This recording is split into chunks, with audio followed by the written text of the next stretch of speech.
see me tie a scarf throughout the period they'll be airing the Ultimate Love show, just know that we are in for what? Hot gist.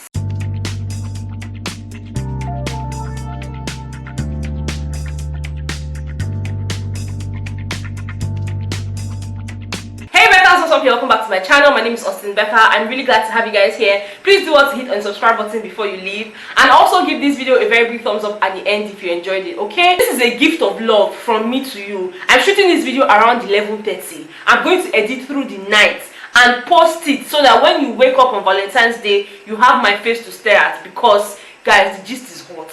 If this is not love, I don't know what is. All these ones they are finding in the Ultimate Love house, guys, that one is fake. I am the real love. I'm the real love of your life because I'm awake, trying to create something that will make you happy. Guys, let me just tell you, yeah, the reason I'm tying this scarf is because if I loosen it, every single thing I want to say is going to fly out. Okay, so let's just start off with what happened tonight before I backtrack it to what happened earlier in the day. So today happens to be the 4th day in the house. Today is Thursday, the 13th of February 2020, and of course you guys know it's Pre-Valentine's Day. So tonight is hot in that house. Okay, Auntie was so generous tonight, guys. These love girls have a lot to eat tonight because they are having their Pre-Valentine's dinner. Yes, they are not even waiting till tomorrow. Let me just read out their menu to you, because guys, as I'm thinking about it, it's as if my eye is turning me. It's as if I'm not seeing what I wrote. I'm the one that wrote it, but it's almost like I did not see it. Guys, they're having small chops. They're having starch and owo soup.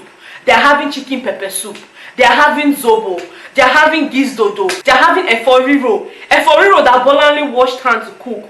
Bolanle saraka we shofa. Bolanle for dada koto say. Like, that soup is mad. Like, oh my god. Guys, it's a whole vibe in the house. And I just told myself, better. The only good thing you can do for these people that you are giving this gist is to show them pictures. Just give them a glimpse of what it was like for those people that are not watching the show. And I really do not mind if I get copyrighted for this. I have a feeling that I'm going to actually get a copyright strike, but regardless, that's what I'm saying. If this is not real love, then I don't know what is. See me putting my pocket on the line because of you guys. I do not care about the strike. So you better watch this video from the beginning to the end, because this is already a lot of sacrifice I'm making here. Okay, so let me just give you guys a breakdown. Better relax, guys. Forgive me, tonight I'm going to be all over the place. Okay, so first of all, Bolanle was in the kitchen making the eforiro, right? And she got help from Nkechi, she got help from Cherry, she got help from Jenny. Jay and Arnold actually pounded the yam. Jay also went ahead to make the starch and got little help from Louis after everything. You know, all the housemates were just helping out one way or the other, except for Auntie Chris. Auntie Chris did not do anything now. She didn't even try to find out what was happening in the kitchen. She didn't even offer to help. She was just at the dining with the other male housemates that were there chit-chatting. And I'm like, what is wrong with you? And then Bonali came to her and was like, Chris, you couldn't even say, okay, oh, what can I help out with? You know, what can I do so that we can just get this over with? And she was like, you know, I'm having cramps. I've been cramping up all day. What is that? What does that mean? You have been cramping up all day. Is your mouth going to be cramped when the food comes? I've been cramping up all day. And the reason I'm sitting here is because I'm trying to sit on the pain. Sit on the pain. I hope you sit on your mouth, because I don't understand. And in the process of them having that conversation, Bolanle mistakenly stepped on Auntie Chris. And she was like, oh my god, you're matching me. I'm like, what's wrong with this one? Auntie, if you want to speak English, speak English. If you want to speak pidgin, speak pidgin. Choose a struggle. Which one is, oh my god, you're matching me? You better talk normal, and let's not be that you're forming accents. Let me now tell you, when the food now came, the first one that was served was pepper soup and samosa. So of course you had to either eat your pepper soup first or your samosa. Auntie Chris was eating pepper soup and samosa. Pepper soup and samosa, and you couldn't do anyone, you couldn't help out. When they brought the gizdodo, Rosie offered to serve her some, and she was like, no thank you, I'm fine. And then when every other person now said, oh okay, I want some, she now gave her plate. Let me try it please, let me try it. They gave her, you try. She'll be trying just maybe 1 spoon or 2 spoons, but no, fiam, she finished it. That's the problem. If you know that you want to form posh and bougie, you better form it even with your stomach, because you cannot be forming posh and bougie and be finishing 1 pot of food. Now let's quickly talk about Rosie and Michael. When I talk now, you people will say I'm talking. Michael has an eye for Rosie. Michael, if you get liver, come and tell me that I'm lying. Michael is trying to use all those journalism super things to woo teacher Rosie. One teacher, Rosie, leave her alone. Leave her alone. Stop trying to get in her head. Guys, let me gist you people. I already told you guys of the love triangle between Rosie, Kachi, and David. Kachi asked Rosie for a kiss and she refused. So that obviously got to him, and they had a conversation, and Kachi was like, that I really like you, and you're still talking to everybody, you're always with David, you're always there, and Rosie was like, yo, what's up? We're in the house, we're supposed to try and relate with other people, get to know them as well. I'm not supposed to talk to only you. And that even the David that he sees as a rival still allows her talk to other guys, and he doesn't really see anything in it. And Kachi was like, the reason David will allow you to talk to other guys is because he knows that other guys do not have feelings for you and all that. So that was what happened between Kachi and Rosie. Now this Michael was now acting as a therapist, was now acting as a love advisor in the garden, and was like, okay, do you want to talk to me about it? After she told Michael everything, Michael was like, what makes Kachi think that we don't have feelings for you too? Uncle, tell us the underlying meaning of what makes Rosie think that we don't have feelings for you too. If you have feelings for her, tell her.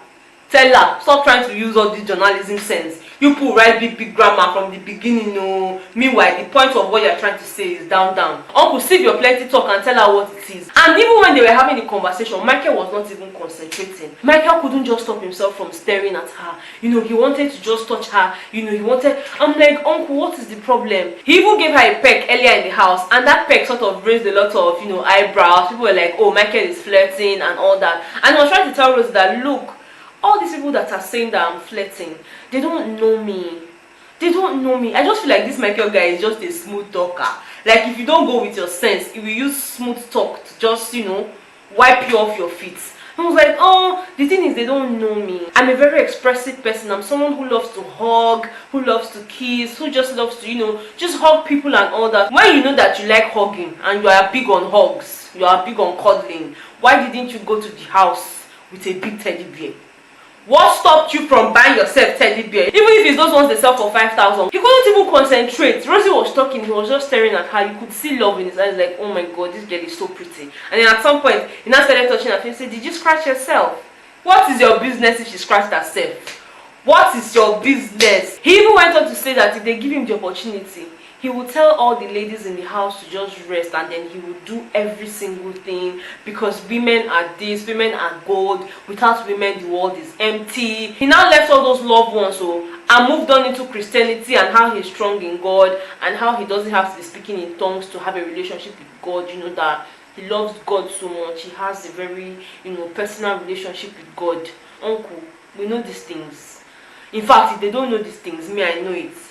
You know that I know.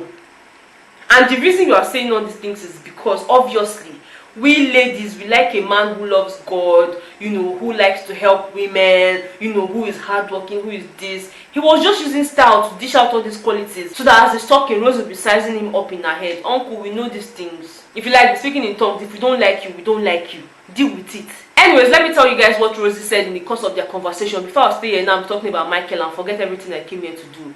So Rosie was telling Michael, this same Michael, they had a very lengthy conversation, guys. She was telling Michael about how before they got into the house, she spoke to her pastor about the whole thing, and her pastor was not really in support of her coming to the house, and she was just in a fix because she really wanted to be in the house, and she also did not want to disobey her pastor. So the pastor actually asked her to see him before going to the house, but she was caught up with a lot of work and everything, so she didn't have the time to go and see the pastor. So what she did was send her pastor a voice note, where she was explaining to the pastor why she really wants to come to the house, and how she really just wants to have the experience, okay? And that before she sent that voice note to the pastor, she prayed in her heart that, God, as I'm sending this voice note to my pastor, as he's listening to it, God, touch his mind, let him accept. And then lo and behold, the pastor responded and said, go, just know who you are, my blessings are with you, okay? And that since she came into the house, she has had peace. And in my mind, I'm like, wait, so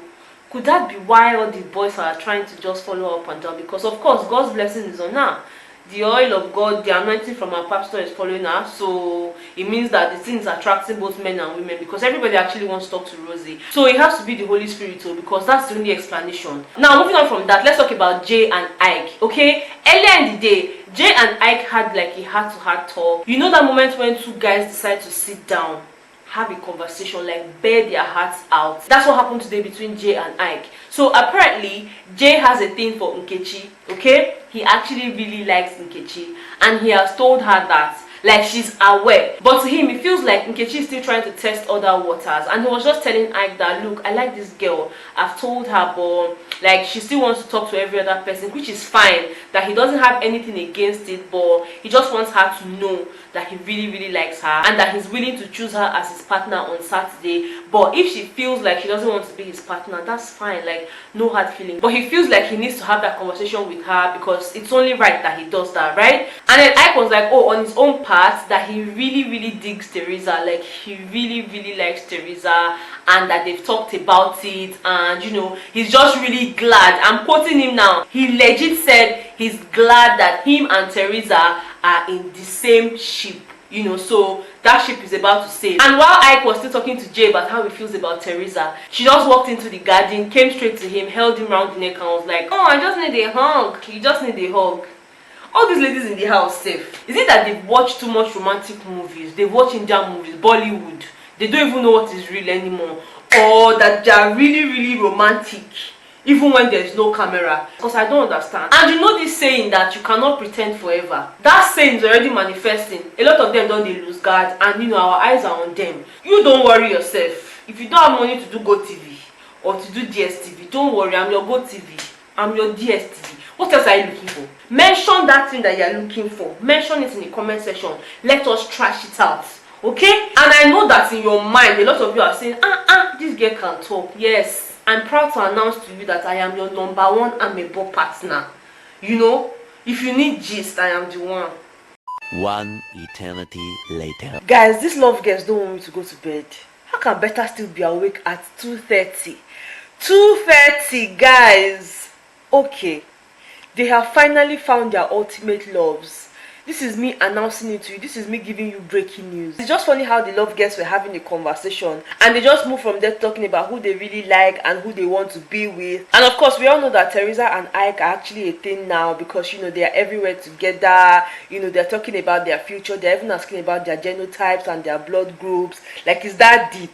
Okay, so let me just quickly run you guys through how they picked themselves and, you know, just who they think is their ultimate love in the house. Okay, this is actually very fun. We have Jenny and Louis. Okay, Jenny actually likes Louis and Louis likes her back. We also have Cherry and Michael, and to be honest, I really don't know what Michael wants. 1 minute he's talking to Rosie, the next minute he's talking to Bolanle, now he wants Cherry. And Cherry actually mentioned to him that she feels like the only reason he's talking to her is because he was rejected by the other girls, and he was like, oh no, that's not the case, that he's friends with Bolanle and, you know, he just likes to talk to Rosie, but that it's actually Cherry that he has a thing for. Then Cherry was like, okay fine, I'm going to pray about it and talk to my maker, because at this point she cannot really make decisions on her own. We also have Rosie and David. Guys, Rosie actually chose David over Kachi, and her reason is that she feels comfortable talking to David. She even went as far as assuring David that he was not in a competition with anybody, that she gives herself to him and to him alone. So that automatically means that she has nothing to do with Kachi anymore, and right now she and David are a thing. Okay, this is getting really interesting. Next up is Bolanle and Arnold. Guys, as much as I know that Arnold really likes Bolanle and just wants to be around her all the time, I'm not really sure how Bolanle feels about him. She likes him, yeah, she likes his company, but she still feels like she needs to pray about it. So she was like, okay, that's fine, Arnold, I've heard you, and everybody else thinks that you actually like me, but I'm going to talk to God, you know, I'm going to go to God in prayers and just ask for his directions and all that. It is getting really deep in this house. All of them are actually figuring out who their ultimate love is in the house, and it's just really exciting because now we get to know who is cheating on who. We also have Chris and Obichukwu. Guys, let me tell you, Chris has fallen head over heels for Obichukwu.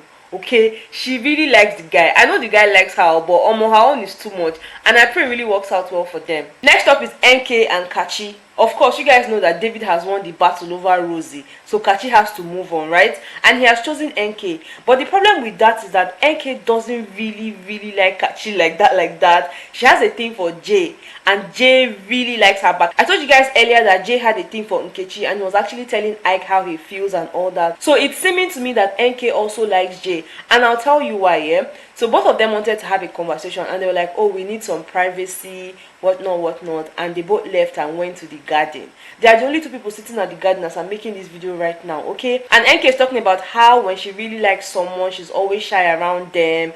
And Jay was like, yeah, I've noticed that you're always very shy around me. Does that mean that you like me? And she was like, she was all smiles, like she couldn't even hide it. I feel like they're in love. Like, I'm so excited. For some reason, I'm actually very excited for them. Aside from Teresa and Ike, Jay is another person that has said this is who I like and has stuck with that person. Jay was like, okay, we need to make this thing work. I like you as much as you like me, okay? And even if any of us gets to leave the house, it doesn't mean that our relationship would end here. You know, we need to work together and build what we have and all that. Guys, I don't know if it is the Valentine spirit that is just flying up and down in the air, but you know, everybody just being all lovey-dovey, and it's really nice. Like, the whole mood in the house right now is filled with love, and we're beginning to feel that we're watching an ultimate love show, because all along we've been having fun watching them and all that, but now is the time where we get to know which of the ultimate lovers will last forever. The only person I think is yet to figure things out is Abby, and I really hope she finds her ultimate love, because she has been through a lot and my heart reaches out to her. I know it's hard, you know, sometimes when you go through stuff, you just sort of build a wall around you even without knowing it. I can tell that she's finding it really difficult connecting with others, but I really hope that she finds her ultimate love, and I just wish her all the best. In fact, I wish all the love girls all the best, because now love is in the air and I don't want to spoil it. I don't want to spoil it, okay? I'm actually very excited that all this is happening today, because already it's Valentine's, so yes, it's today, okay? Anyways, that's all the gist I have for you people. I'm going to bed. I'm turning my TV off. They will not get me, even though they've gotten me, but they will not get me more than this. I'm going to bed now. Thank you guys so much for watching this video. I had fun filming this and I hope you enjoyed watching it, okay? I'll see you guys in my next video. Bye guys.